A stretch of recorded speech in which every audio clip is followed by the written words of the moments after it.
सिन्धुपाल्चोक जिल्लाको गिसाङखु गाविस हुन्थ्यो, अहिले चाहिँ गाउँपालिका भयो।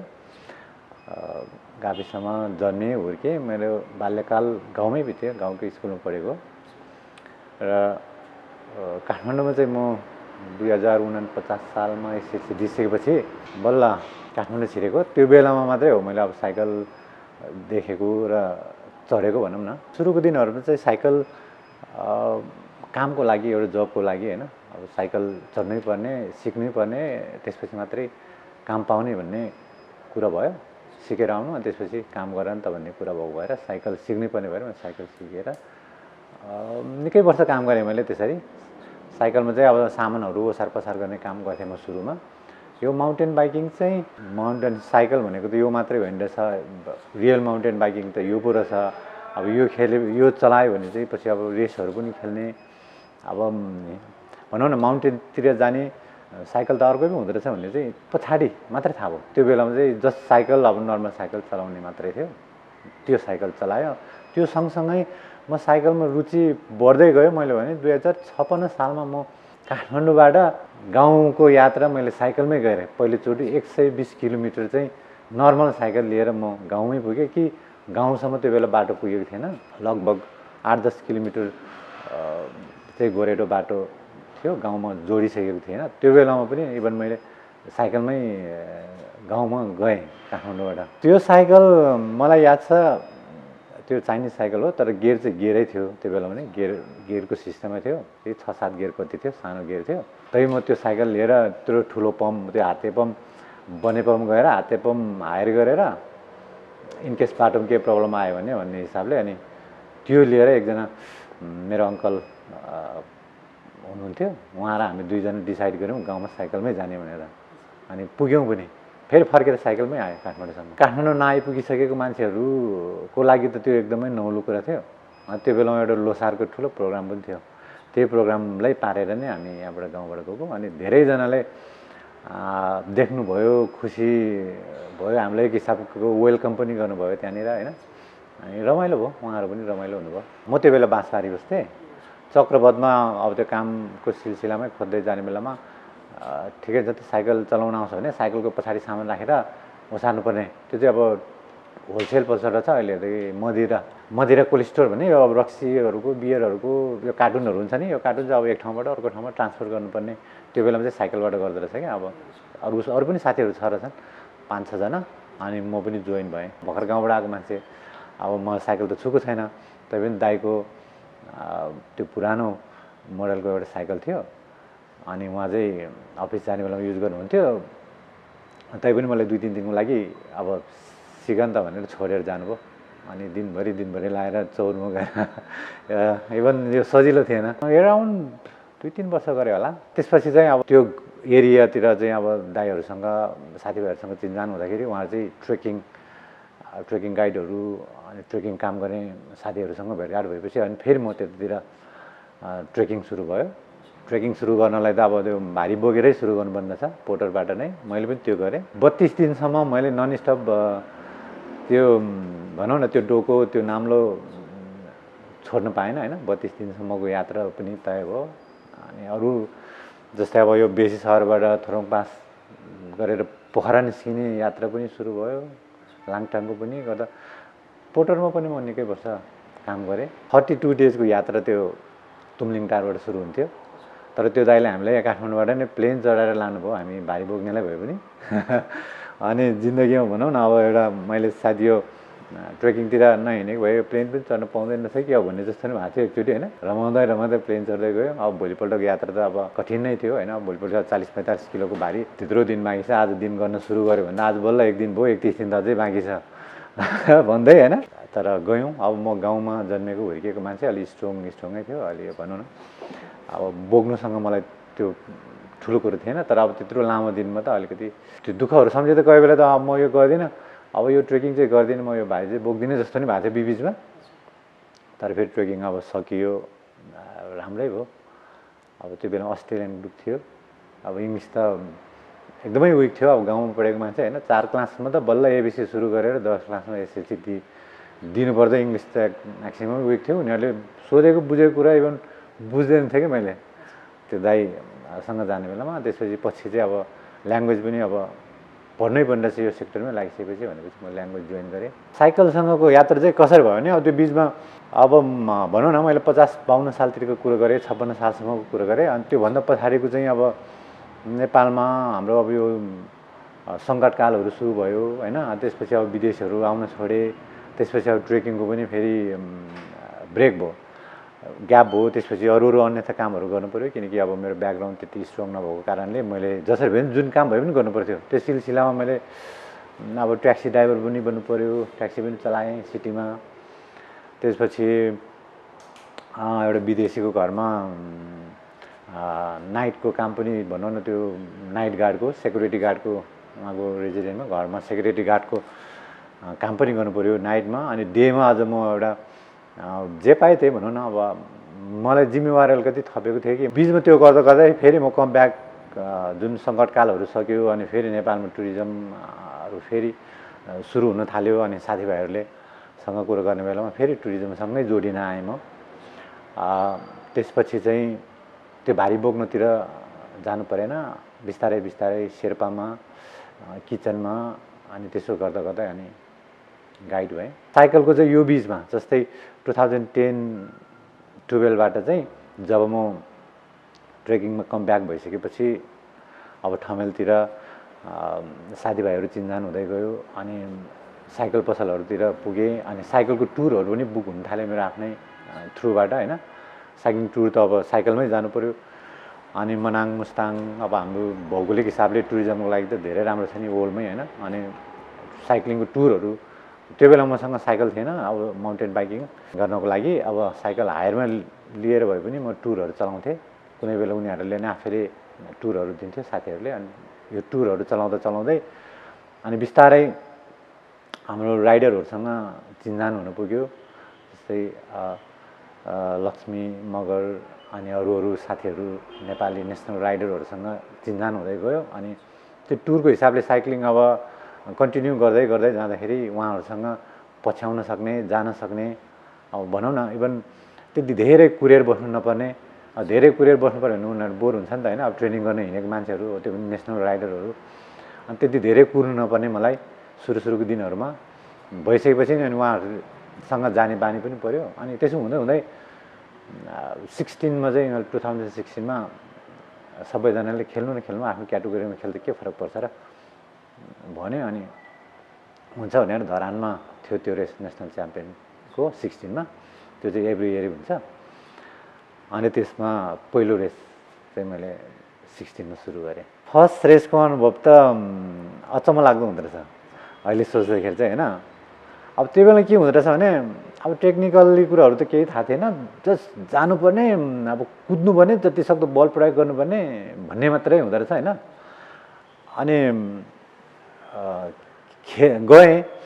अनि त्यसपछि अब काहीँ सोच्नै नभ्याउँदो रहेछ कि जस्तै अब म कुद्नु छ, जति सक्दो कुद्नु छ भन्ने मात्रै हुँदो रहेछ होइन। अब कतिजना खेल्यो, कतिजना अगाडि पुग्यो, कतिजना पछाडि छ आफूभन्दा होइन। त्यस्तो केही नहुँदा चाहिँ आफ्नो धुनमा मात्रै कुदिरहेको हुँदैछ। कतिजना पास भइसक्यो, कतिजना पछाडि छ त्यो पनि थाहा छैन, को खेल्यो त्यो पनि थाहा छैन। इभन मलाई त्यो बेलाको कुरा अहिले पनि सम्झना छ। एकजना दाइ हुनुहुन्थ्यो, म उहाँको नामै लिउँ, के अरे दामोदर बुढा मगर भन्ने एकजना दाइ हुन्थ्यो, भेटरानमै हो। उहाँहरू चाहिँ ट्रेल रनर हुनुहुँदो रहेछ स्पेसल्ली। अनि साइक्लिङमा उहाँ चाहिँ जानु त भएको थियो, चिनजान त थियो अलिअलि। अनि त्यसपछि उहाँको छोरी पनि थियो। मैले त छोरीको लागि सपोर्ट गर्न आउनु भयो होला, उहाँ त खेल्ने त होइन होला भन्ठाने। तर खेलेको त्यो लाइनमा पनि कहीँ पनि अब देखिनँ, पछाडितिर पनि अगाडितिर पनि देखिनँ। खेल्नु भएको रहेछ, मलाई जित्नु भएको रहेछ, जितेको पनि थाहा छैन मलाई। इभन लास्टमा त्यो प्राइजको लागि त्यो जुन बोलाउने बेलामा उहाँ जित्नु भनेर उहाँ थर्ड हुनुभयो। तैपनि अब मभन्दा अगाडि हुनुहुँदो रहेछ भने चाहिँ मैले लास्टमा मात्रै थाहा भयो कि सरप्राइज भयो म आफै। तर म फोर्थ चाहिँ भएको थियो त्यो बेलामा। पहिलो रेसमा 4 नम्बरमा पुगेको थिएँ। त्यस पछाडिको 16 पछाडिको 17को रेसेसहरूमा चाहिँ मेरो क्याटेगोरीमा लगभग मैले सेकेन्ड हुनु परेन। इन्डियामा गएर खेल्ने बेलामा चाहिँ सेकेन्ड भयो एक्चुअली। त्यो चाहिँ अब इन्टरनेसनल रेसै थियो, त्यो चाहिँ म्याराथन रेस थियो। त्यो चाहिँ तपाईँको 660 किलोमिटरको रेस थियो 7 डेजको। अनि त्योभन्दा बाहेक लगभग अर्को रेसहरू मैले स्टिल अहिलेसम्म भनौँ न 20 मा त अब रेसै भएन। 16 पछाडिको रेसहरू मैले यो भनौँ न 2-3 वर्षको पिरियडमा धेरै रेस खेलेँ जस्तो लाग्छ। जस्तै याकाट्याकै मैले 17, 18, 19 मा 3 वर्ष खेलेँ। 17 को चाहिँ सेकेन्ड भएँ, अनि 18 र 19 मा चाहिँ फर्स्टै भयो। अनि त्यस पछाडि त्यही अर्गनाइजरले अर्गनाइज गर्ने अर्को गेम पोखरा आइबी भन्ने पोखरामा 4 डेजको रेस हुन्थ्यो। त्यसमा 17, 18, 19 मा नै त्यो इन्टरनेसनल गेमै हो, विदेशीहरू पनि हुन्थ्यो, नेपाली पनि हुन्थ्यो। अनि क्याटेगोरीमा 3 वर्ष फर्स्ट भयो। अनि अर्को चाहिँ हिमालयन आउटडोरले आयोजन गर्नुहुन्छ एभ्री इयर, कहिले ककनीमा कहिले हात्तीवनमा गरेर। अनि त्यो रेसमा मेरो क्याटेगोरीमा लगभग मैले खेलेको रेसहरू सबै फर्स्ट नै भएँ। अनि अरू रेसेसहरू पोखरामा भइरहेको थियो, फेरि नेक्स्ट टाइम धरानमा पनि भयो, लोकल रेसहरू पनि भइरहेको छ। अनि वालिङमा 100K थियो, 100 किलोमिटर पनि। अब टाइटल चाहिँ एकजना विदेशी थियो, कोरी वालेस भन्ने, उहाँले जित्नुभयो। अनि त्यस पछाडि चाहिँ म आफै भएँ। रेसमा त यो कहिले त नसोचेको कुरा जस्तो लाग्छ होइन। म अब भनौँ न साइकल नदेखेको मान्छे, अनि फेरि साइकलसँग सम्बन्धित काम गरेको मान्छे, अनि फेरि त्यो साइकल त नर्मल यो त माउन्टेन बाइक त होइन रहेछ जुन रेसेसमा गर्ने कुराहरू भनेर फेरि यतापट्टि आएर टुर चलाउँदै फेरि रेसतिर जानु। अनि रेसतिर गएर पनि अब भनौँ न राम्रै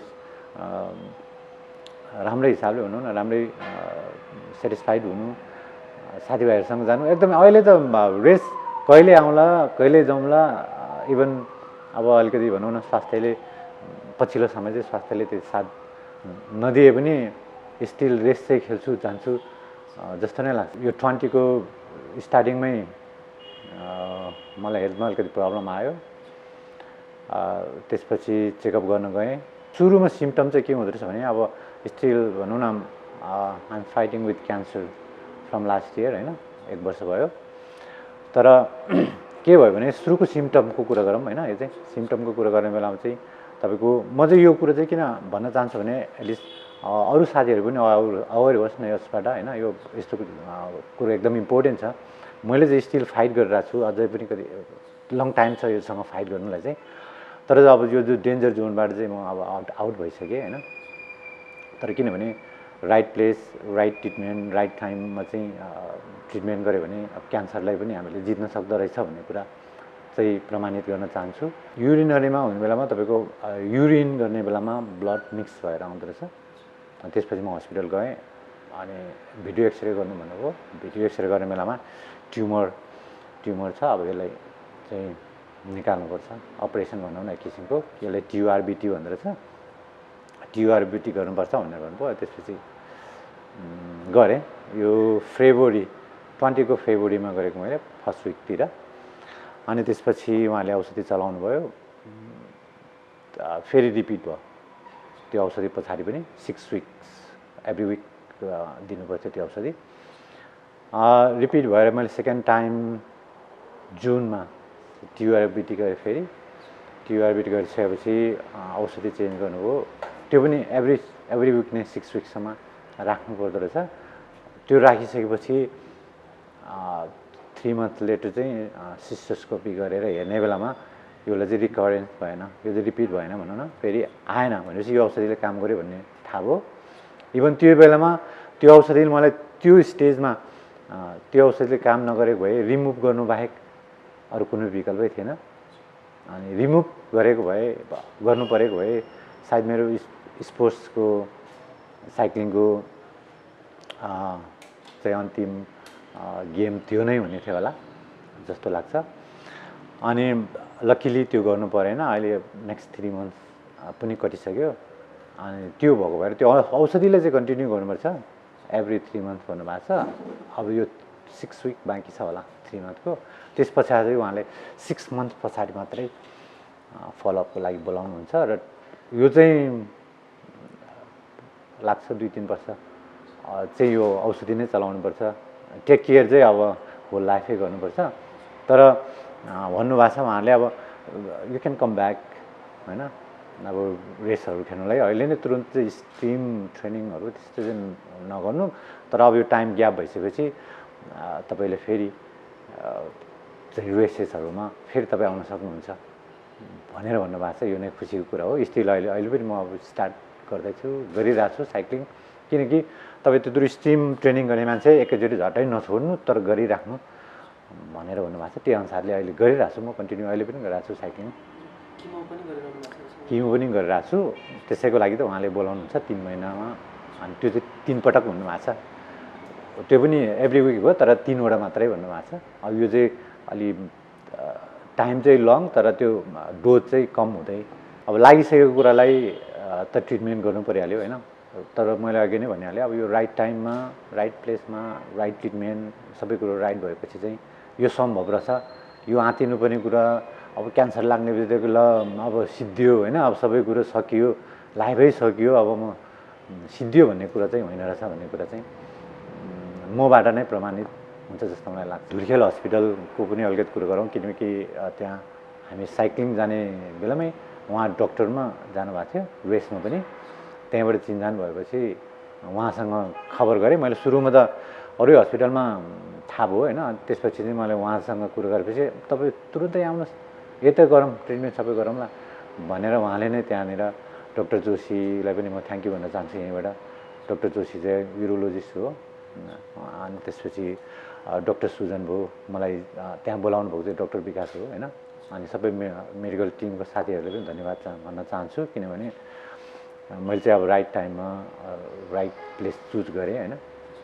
त्यसपछि धुर्खेल हस्पिटल पनि थ्याङ्क यू भन्न चाहन्छु यहीँबाट, किनकि अब सुरुमा त आँतिए अलिकति होइन, अब त्यो भयो, तैपनि अब हुन्छ तपाईँको यो नर्मल, तर त्यो पनि धेरै किसिमको हुँदो रहेछ होइन। अब क्यान्सर मात्रै भएर एग्रेसिभ खालको पनि हुन्छ अरे, कुनै बेला नर्मल हुने, अब भन्नाले अब तपाईँको चाहिँ नर्मल छ, त्यो भएर त्यति आँतिनु पर्दैन भनेर पनि भन्नुभएको थियो। त्यही भएर चाहिँ अब त्यस पछाडि चाहिँ म त्यति धेरै आँतिएन। साइक्लिङमा नभएको भए अब भनौँ न अहिले यहाँसम्म यो सफलताहरू, यो चिजहरू, अब यो सेटिस्फाइडहरू साथीभाइहरू होइन, साइक्लिङकै अब अहिले त साइक्लिङकैपट्टि साथीहरू, फ्यानहरू, क्लाइन्ट्सहरूदेखि लिएर सबै त हुँदैन थियो नै होइन साइक्लिङमा नभएको भए। तर म एडभेन्चर चाहिँ एडभेन्चर फिल्डमै हुन्थेँ। साइक्लिङ बाहेक म ट्रेकिङमा कन्टिन्यू भइरहेको थिएँ होला, क्लाइम्बिङहरू गरिरहेको थिएँ होला, त्यो हुन्थ्यो। तर साइक्लिङमा नआए भए चाहिँ भनौँ न अहिले यो जुन चिजहरू मैले जुन भनिराखेँ नि, जुन अब योहरू चाहिँ हुँदैन थियो होला। यो पछिल्लो समयमा जुन अब भनौँ न, म त अब जुन पाएँ त्यही काम गर्नुपर्ने बाध्यता थियो, त्यही भएर मैले धेरै कामहरू पनि गर्नुपर्ने भयो। अनि अब सुरुमा मेरो पहिलो भनौँ न काठमाडौँ आएपछि साइकलसँग जोडिएको नातालाई फेरि मैले अहिलेसम्म अब नर्मल साइकलबाट अहिले यो माउन्टेन बाइकिङ अनि यो रेस यहाँसम्म आउनु भनेको त म धेरै खुसीको कुरा हो नि। यो त साइकलसँग जोडिन पाएँ यो पछिको समय पनि। चलाउनु पऱ्यो भने त अपरेसनको नेक्स्ट डे नै पनि चलाउन सक्छ कि, तर त्यस्तो पेनफुल छैन नि त, किनकि यो बाहिरी घाउ होइन, बाहिरी चोटपटक भएको भए चाहिँ अब पेन फिल हुन्थ्यो। अब यो भित्री त्यो भएको भएर मलाई त्यस्तो खालको पेन फिलै भएन, विक पनि मैले भएको अनुभव गरिनँ, किनभने गर्नुहुन्न है, मैले अलिक प्रेसर गर्नुहुन्न भन्ने चाहिँ मलाई छ होइन। तर मैले जुन पहिलाको रेसियोमा जति पेडलिङ गर्नुपर्ने हो, जति पावरले पेल्नुपर्ने हो त्यति नै पनि पेल्न सक्छु। तर भनौँ न स्टिम नगर्नु भनेको भएर होइन, मैले अलिकति रोक्नुपर्छ, मेरो स्पिडलाई प्रेसरलाई कम गर्नुपर्छ भनेर चाहिँ अलिक कम गर्छु। होइन भने त्यो पेन फिल नभएको भएर चाहिँ त्यति नै पावर छ जस्तो मलाई लागिरहेछ क्या। अहिले त्यस्तो घटेको जस्तो मलाई लाग्दैन। पहिलोचोटि मैले 2012मा किनेँ होला साइकल, त मोटरसाइकल बेचेर किन्नु पऱ्यो, त्यो पनि पैसा थपेर किन्नु पऱ्यो फेरि त्यो माथि पनि बाइक बेचेर पनि पैसा थप्नुपर्ने हो, त्यो पनि गरेँ। बेचेर बाइक बेचेर अनि सुरु मैले क्युब ब्रान्डको साइकल किनेको थिएँ 500मा। त्यस पछाडि चाहिँ अहिले मसँग चाहिँ ट्रेक छ, मेरेडा पनि चलाउँछु। एउटा त बेच्नु पऱ्यो लकडाउनको अब यो जुन चपेटा, प्लस अब आफ्नो हेल्थ प्रब्लम, अनि अफिस अब यो जुन कोरोना, अब मलाई मात्रै होइन, यो त अब होइन यो अर्थमै सबैलाई भएको समस्या हो। एउटा चाहिँ बेचिदिए पनि जुन चाहिँ मैले बाहिरबाटै मगाएको थिएँ मन परेर, त्यो चाहिँ फुल सस्पेन्सन साइकल थियो। त्यो चाहिँ डाउन हिलको लागि स्पेसल्ली युज गर्नको लागि थियो। तर मेरो विधा चाहिँ डाउन हिल होइन, म क्रस कन्ट्रीको खेलाडी हो, म्याराथनको। अनि त्यो चाहिँ अस्तिको लकडाउनमा बेच्नु पऱ्यो भनौँ न। एक त अब यो सबैलाई गाह्रो भयो होइन, फेरि मेरो ट्रिटमेन्ट पनि त्यही भित्र पऱ्यो, त्यो 20 भित्रै पऱ्यो होइन। यो जुन अब त्यो पहिलो अपरेसनको केही हप्ता पछाडि नै लकडाउन सुरु भयो। अनि सजिलो थिएन, अलिकति अब डिस्टेन्स हिसाबले हस्पिटल पनि अलिक टाढो भयो, तर एकदमै राम्रो छ। टाढो भए पनि अब केही समय त लाग्ला नै, यो समयले गर्ने कुरा हो होइन। अब त्यसलाई हामीले पर्खिनुपर्छ, कुर्न सक्नुपर्छ। अब योभन्दा नयाँ नौलो यस्तो गर्छु भन्ने चाहिँ मेरो दिमागमा अहिलेसम्म आएको छैन, किनभने नयाँ काम गर्नुलाई अब फेरि त्यतिकै एक्सपिरियन्स चाहियो होइन। अब एक्सपिरियन्स नभएको ठाउँमा हात हाल्नु पनि भएन। अब यो जुन साइक्लिङको चाहिँ अब जुन अब ट्रेनिङहरू चलाउने कुरोहरू त छँदैछ, यो बिहान बेलुका गर्ने कुरा हो। अनि त्यसैले अब यो जुन समय चाहिँ अब कठिनपूर्ण सबैलाई छ, नयाँ काम गर्ने सोच चाहिँ केही पनि छैन। अब यसैले हेरौँ न, कुरौँ केही समय, अब होला नि, अब समयले एकै नास्ता भएर नबस्ला नि। त्यो लकडाउनको बेलामा पनि अब त्यो हेल्थबाट म अलिकति रिकभर भइसकेपछि पनि हामी गर्न चाहन्थेँ। अब त्यो बेलामा सिचुएसनले पनि जान दिँदैन थियो, बाटोमा रोक्ने अब निस्किने समय पनि होइन। यो आफैले सोच्नुपर्ने कुराहरू हो होइन। अब गरेको भए चाहिँ त्यो बेलामा पनि सक्थेँ म। र अहिले त अब भनौँ न, अब आफू अलिकति सेफ्टी भएर चाहिँ चलाउनलाई फ्री नै छ, त्यही भएर चलाइरहेको छु। एज भनेको चाहिँ एउटा नम्बर वाइज मात्रै हो, नम्बर गन्ने कुरा हो होइन। अहिले इभन म अहिले पनि इलिट भाइहरूसँग साथीहरूसँग साइक्लिङ गरिरहेको छु। त्यो भन्ने कुरो चाहिँ कुनै एजले चाहिँ छेक्दैन। म चाहिँ अब बुढो भएँ अथवा म चाहिँ बुढी भएँ, अब म सक्दिनँ, गर्न सक्दिनँ भन्ने कुरा त चाहिँ होइन रहेछ भन्ने कुरा पनि भन्न चाहन्छु। किनभने अब मेरो एजैको साथीहरूले पनि कहिले अब बुढो भए कहाँ सक्नु भन्छ, अब होइन नि। यो चाहिँ कन्टिन्युटी चाहिँ दिइरह्यो भने त्यो सकिन्छ। विदेशतिर हेरौँ न, युरोपतिर होइन, अब 60-70 वर्षको मान्छेहरू चाहिँ गरिरहेको हुन्छ उनीहरूले होइन। हाम्रो तर हामीले पनि गऱ्यो भने त सक्छ नि त, उनीहरू हामी के चाहिँ फरक छ र होइन, होइन नि। अब त्यही भएर अब देख्छौँ हामी, अब उनीहरूले अभियसली अब जसले कन्टिन्युटी दिइरहेछ गरिरहेछ ऊ स्ट्रङ हुन्छ नै। अब युरोपको गेम पनि हामीले खेल्ने मौका पायौँ। मैले त्यो पनि भन्न बिर्सेछु। अब जस्तै हामी इन्डियामा गेम खेल्न गएको थिएँ हामी, त्यो बेलामा युरोपियनहरू अरू कति मोर देन 14 कन्ट्रिजको चाहिँ पार्टिसिपेटहरू थियो होइन। अनि उहाँहरूसँग कम्पिटिसन भनौँ न गर्न पाउँदा पनि खुसी लाग्यो। पहिलोचोटिको रेस थियो त्यो भनौँ न, म इन्डियामा चाहिँ। अनि इन्डियामा पहिलोचोटि रेस खेल्ने बेलामा भनौँ न नतिजा पनि राम्रै आयो, सेकेन्ड भयो मेरो क्याटेगोरिजमा होइन, क्याटेगोरीमा। अनि साथीभाइहरूसँग चिनजान गर्ने मौका पनि पायो। यसै क्रममा जर्मनी साथीहरूसँग हाम्रो भेटघाट भयो। अनि हाम्रो गेमहरू देखे उनीहरूले चाहिँ एकदमै मन पराउनु भयो। अनि त्यसपछि उहाँहरूले नै इन्भाइट गर्नुभएको हामीले यो युरोपको ट्रान्ससेल्फ खेल्नको लागि चाहिँ, जुन चाहिँ रेस हामीले चाहेर पनि भनौँ न खर्च गरेर आफूले इन्भेस्ट गरेर खेल्न चाहिँ सम्भव छैन हामीलाई, किनभने त्यो इन्ट्री फीहरू नै एकदम महँगो छ। अनि त्यहाँ अब अरू कुरोहरू त महँगो हुने नै भइहाल्यो। तर हामीले चाहिँ उहाँहरूले फुल्ली एक्सपोन्सर गर्नुभयो यहाँबाट। अनि त्यसपछि त्यो रेस पनि खेल्ने मौका पायो हामीले चाहिँ लक्किली होइन। यो 19को जुलाईमा थियो, 19को जुलाईमा थियो। त्यो पनि 7 डेजको रेस थियो, जुन चाहिँ हामी जर्मनी चाहिँ सुरुमा हामी जर्मनी गयो। रेस चाहिँ अस्ट्रियाबाट सुरु हुन्थ्यो, अस्ट्रियाबाट इटली पुगेर इन हुन्थ्यो। 7 डेजको थियो। यो पनि 658 किलोमिटरको रेस थियो। यो चाहिँ पार्टिसिपेट हुनु पायो, खुसी लाग्यो। त्यो बेलामा म मेरो आफ्नो क्याटेगोरिजमा मोर देन 100 थियो मेरो क्याटेगोरिजमा मात्रै। मान्छे त कति थियो, अब क्याटेगोरी धेरै किसिमको क्याटेगोरीहरू थियो त्यहाँनिर, एज वाइज थियो, मिक्स थियो, अब चाहिँ अब सोलो थियो होइन। यो सबै गर्दा राइडरहरू पनि अब म्याक्सिमम थियो, झन्डै 10-15 हजार राइडरहरू थियो होला त्यहाँनिर होइन। कोही कसैले थाहै नहुने कि कहाँ पुगिरहेको छु म, कतिखेर कुन चाहिँ हुलमा छु त्यो थाहा नहुने क्या अब। अनि आज एकजनासँग भेट्छ, साथी बाटो भेट्छ, अनि भोलि कहाँ पुग्छ थाहा हुँदैन। अनि त्यस्तो अनुभव पनि लिनु पायो, यो साइक्लिङले गर्दा नै हो त्यो पनि होइन। अनि त्यही भएर म्यासेज चाहिँ यही हो, किनभने जुनसुकै पनि काम आफूले गरिरहेको छ भने त्यसलाई कन्टिन्युटी दिनुहोस्, टाइम मिलाउनुहोस्, यो नै भन्न चाहन्छु। अनि प्लस तपाईँहरूको मिडियालाई, नेपाल लाइभलाई पनि धन्यवाद दिन चाहन्छु।